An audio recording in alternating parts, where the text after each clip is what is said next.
विपक्षी पार्टियों के 2 दिवसीय बैठक समाप्त हो गई है मुंबई में। सभी नेता अपने अपने घर जा चुके हैं। 28 दलों के 63 नेता वहां पर शामिल हुए थे। कई मुद्दों को लेकर बात हुई, मगर जो महत्वपूर्ण बातें रही वह रही नेशनल कन्वेनर बनाने की। उस पर आखिरी मुहर नहीं लगी। कई नेता रेस में चल रहे थे।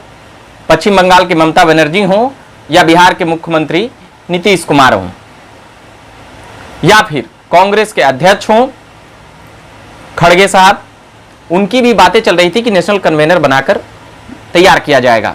शरद पवार जैसे नेता नीतीश कुमार के नाम पर रजामंद हैं। उनका कहना है कि हमसे बेहतर लोग यहां पर हैं और नीतीश कुमार को लेकर कई नाम कहा जा रहा है कि 5-6 नाम उसमें मुहर लगती हुई नजर आई, मगर फिर भी वह नाम तय नहीं हो पाई।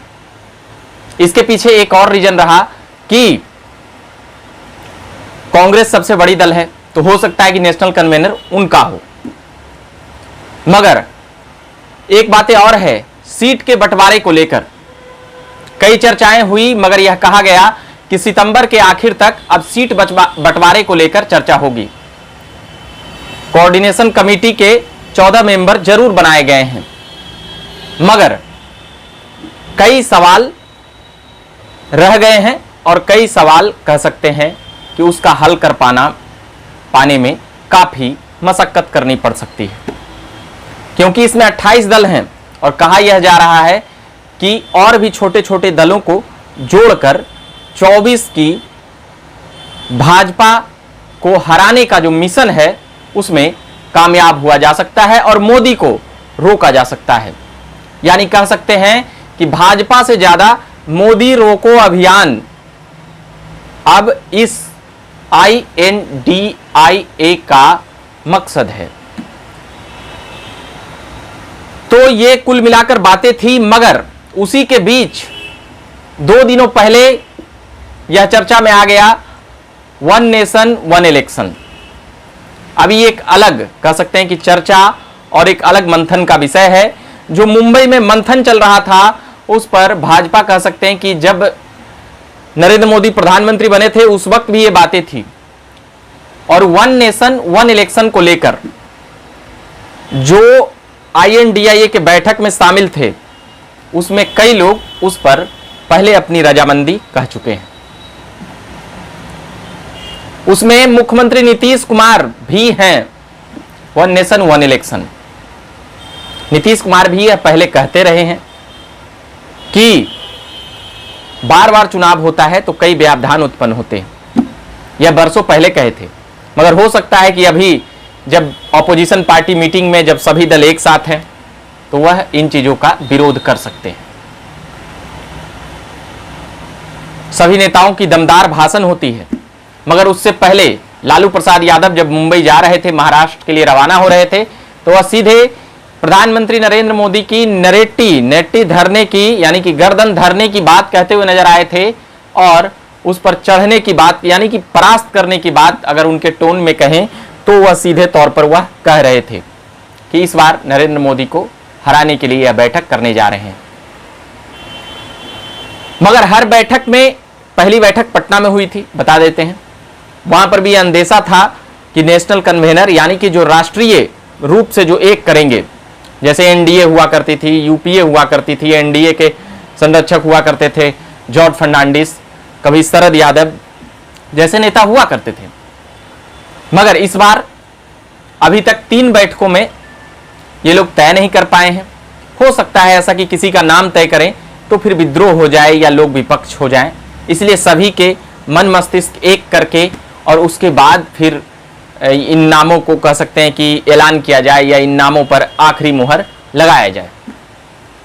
ऐसी कई बातें हैं जो नेशनल कन्वेनर बनने की या कह सकते हैं कि किसी को सरमौर बनाने के पहले पूरी चिंतन मंथन, अब कह सकते हैं कि चौथी बैठक में ही अब यह तय हो पाएगी या चौथी बैठक से आगे भी जा सकती है। मगर इसका आशा है कि जो अगली बैठक होगी सितंबर के अंत तक वह सीटों के बंटवारे के लेकर है, और जो आम आदमी पार्टी की जो चिंता है सबसे बड़ी वह है सीटों के बंटवारे को लेकर ही है, क्योंकि कांग्रेस के कई सीनियर नेता और खास करके दिल्ली में जो आम आदमी पार्टी और कांग्रेस की रंजिश रही है आज से 10 साल पुरानी, जिस प्रकार से शीला दीक्षित पर आरोप और प्रत्यारोप किया करते थे केजरीवाल और उनके साथी, तो अब शीला दीक्षित के बेटे संदीप दीक्षित ने जिस प्रकार से अरविंद केजरीवाल के खिलाफ मुहिम छेड़ा है, तो ये कोई साधारण बातें नहीं है। अलका नाम्बा या और कोई लोग नहीं बोल रहे हैं, संदीप दीक्षित बोल रहे हैं, जो गांधी फैमिली के करीबी ही नहीं है, कई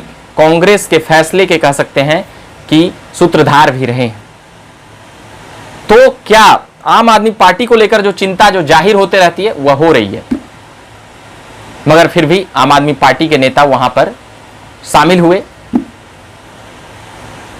तो एक और बातें है कि दिल्ली में जो 7 सीटें हैं उसको लेकर जो घटाटोप होगी, पंजाब में होगी, तो उसकी इसीलिए आम आदमी पार्टी की सीटों के बंटवारे को लेकर वह चर्चा और वह कह सकते हैं कि एक तरह से जहां पर सबसे बड़ा जो पेच फंस रहा है या झंझट जो वहां पर होगा, बंगाल में जो तृणमूल कांग्रेस और वाम दल, चलिए तृणमूल कांग्रेस और कांग्रेस एक साथ, मगर वहां पर वाम दलों के साथ सीट बंटवारे में कह सकते हैं कि बहुत रस्साकसी हो सकती है।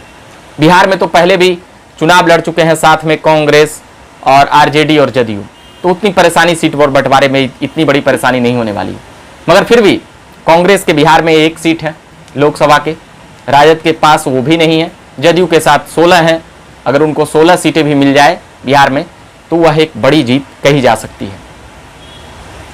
तो बाकी कई खबरें थी उसी के बीच, वन नेशन वन इलेक्शन, यह भी खबरें हैं कि भाजपा जल्दबाजी करने वाली है चुनाव लड़ने में या कभी भी इलेक्शन करवा सकती है। इसका अंदेशा नीतीश कुमार पटना में भी कई बार बयान दे चुके हैं कि कभी भी इलेक्शन करवा सकते हैं ये लोग। तो अब उन बातों से भी ऑपोजिशन पार्टी डरी हुई है। साथ ही जो प्रमुख मुद्दे रहे उसमें यह रहा कि अडानी को घेरा जाए, इनके बिजनेसमैनों पर सीधे चोट किया जाए, उन बातों को ज्यादा उठाया जाए, उन बातों पर ज्यादा किया जाए, और केंद्रीय एजेंसियों की इस्तेमाल कर रही है भाजपा।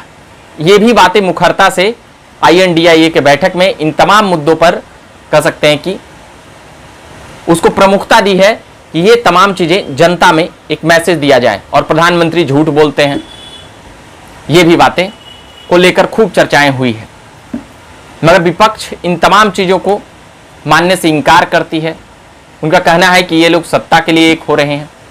वहीं जम्मू कश्मीर के उमर अब्दुल्ला का कहना है कि हम बिना प्रधानमंत्री के चेहरे के जाएंगे इलेक्शन में, मतलब प्रधानमंत्री का चेहरा कोई नहीं होगा। हो सकता है कि भीतरघात हो जाए, कोई पार्टी कहे कि जब वो प्रधानमंत्री बनने वाले हों तो हम क्यों मेहनत करें, ऐसे तमाम अगेरा बगैरा बातें हो सकती है। क्या इसीलिए उमर अब्दुल्ला ने इतनी सूझबूझ भरी बातें की, इतनी सूझबूझ भरी बातें बताई है। बाकी कोऑर्डिनेशन कमेटी में कई नेताओं के साथ उमर अब्दुल्ला, महुआ मुफ्ती, स्टाइलिन, तेजस्वी यादव, यहीं के जदयू के ललन सिंह, ऐसे कई नेता शामिल हुए हैं, दर्जन भर से अधिक हैं, 14 नाम है उसमें। तो अगली जब बैठक होगी तो कुल मिलाकर बातें यही है कि अगली बैठक में सीट शेयरिंग पर बातें होगी और नेशनल कन्वेनर जो बनाने की बातें हैं उसको लेकर वोटिंग हो सकती है। ये भी प्रमुख बातें हैं। मगर 18 से 22 सितंबर के बीच में संसद का कह सकते हैं कि सत्र, वहां पर वन नेशन वन इलेक्शन के लिए रणनीति तैयार है, उसके लिए भी वोटिंग हो सकती है, उसके लिए भी राय मशवरा और चर्चा किया जा सकता है। तो हम संसद में खूब बवाल देखेंगे, ऐसा संभव है। मगर अभी के लिए हम इतना ही कहेंगे, और भी लगातार जो बैठक और जानकारियां प्राप्त होगी हम वह झकास भारत के माध्यम से लाएंगे। फिलहाल के लिए इतना ही कहेंगे कि मेरा नाम हुआ रविकांत और आप देख रहे थे झकास भारत। चैनल को सब्सक्राइब नहीं किए होंगे तो कर लीजिएगा, और फेसबुक पेज देख रहे होंगे तो उसे भी लाइक कीजिएगा। ट्विटर और इंस्टाग्राम पर भी हमारी खबरें हैं। धन्यवाद।